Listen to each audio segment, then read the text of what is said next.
الحمد لله رب العالمين الصلاة والسلام على خاتم النبيين وعلى آله وصحبه أجمعين أما بعد فأعوذ بالله من الشيطان الرجيم بسم الله الرحمن الرحيم الحمد لله رب العالمين الرحمن الرحيم مالك يوم الدين إياك نعبد وإياك نستعين اهدنا الصراط المستقيم صراط الذين أنعمت عليهم غير المغضوب عليهم ولا الضالين آمين الحمد لله رب العالمين.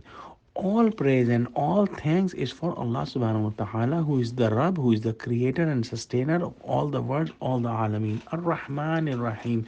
These two names of Allah subhanahu wa ta'ala has the matter of mercy in it. In Ar-Rahman, in the name Ar-Rahman, this mercy is in the form of like a sea on high tide. While in Ar-Rahim, the mercy is like a big river that is flowing calmly in sequence and permanence. Maliki Yawmiddin. He's the owner of the day of judgment. Today we have the ownership of few things for a limited period of time, and we can say that we are owner of this and that. However, in the day of judgment, even for saying, nobody can say that they are the owner of anything. Only Allah has the absolute ownership. Maliki Yawmiddin. إياك نعبد وإياك نستعين. This ayah is in Fele Modare, which is a tense in the Arabic language that covers present and future. So, Iyaka Na'budu will be translated that only you we worship and only you we will worship. And wa Iyaka Nasta'in, only you we ask help and only you we will ask help. And this is a great promise that we are making to Allah subhanahu wa ta'ala. We must remember that how big promise we are making. Iyaka na'budu, at Iyaka na'budu, 3.5 ayahs are done, and as we discussed in the previous clip in the hadith, this half is for Allah subhanahu wa ta'ala. Alhamdulillah Rabbil Alameen Ar-Rahman Ar-Rahim Malik Yawmiddin Iyaka na'budu. That we only worship you and we will only worship you. We only worship you and we will only worship you. This part till here is for Allah and then for us. وَإِيَّاكَ نَسْتَعِينُ. And we ask help from you and we will ask help only from you. And what is the help? اهدنا الصراط المستقيم. This is the greatest dua that is translated that guide us to the straight path. Now this ayah cannot be translated in one sentence because one of the reason is that there is no harf jar in this ayah.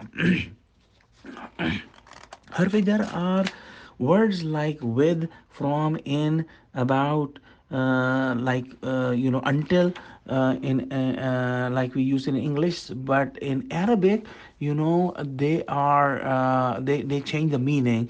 Like if this ayah has a harf jar and we say اهدنا ila sirat, like this is mentioned in Surah Baqarah 142. Ila sirat is mentioned, ila sirat al mustaqim.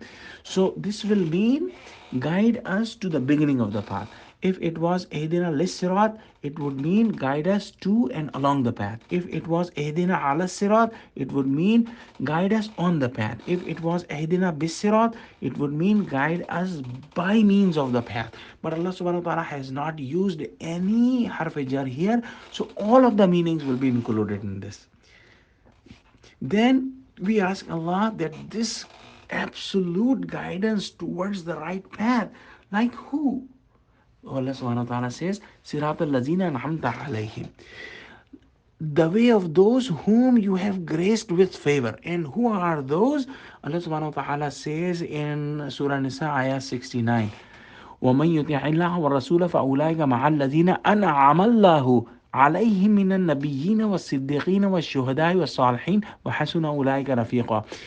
Those people whose path, the paths of the prophet, the paths those sincerely truthful and martyrs and righteous people, and whose path we must not follow. Allah subhanahu wa ta'ala said, غَيْرِ الْمَغْضُوبِ عَلَيْهِمْ. Those on whom Allah subhanahu wa ta'ala had his anger, like Jews who knew the truth but denied the truth. And وَالضَّالِّينَ. And those who have gone astray, like Christians who were on the path and then they went astray. May Allah give us hidayah to the straight path, O Allah. Ameen. وآخر دعوانا على الحمد لله رب العالمين، والسلام عليكم ورحمة الله وبركاته.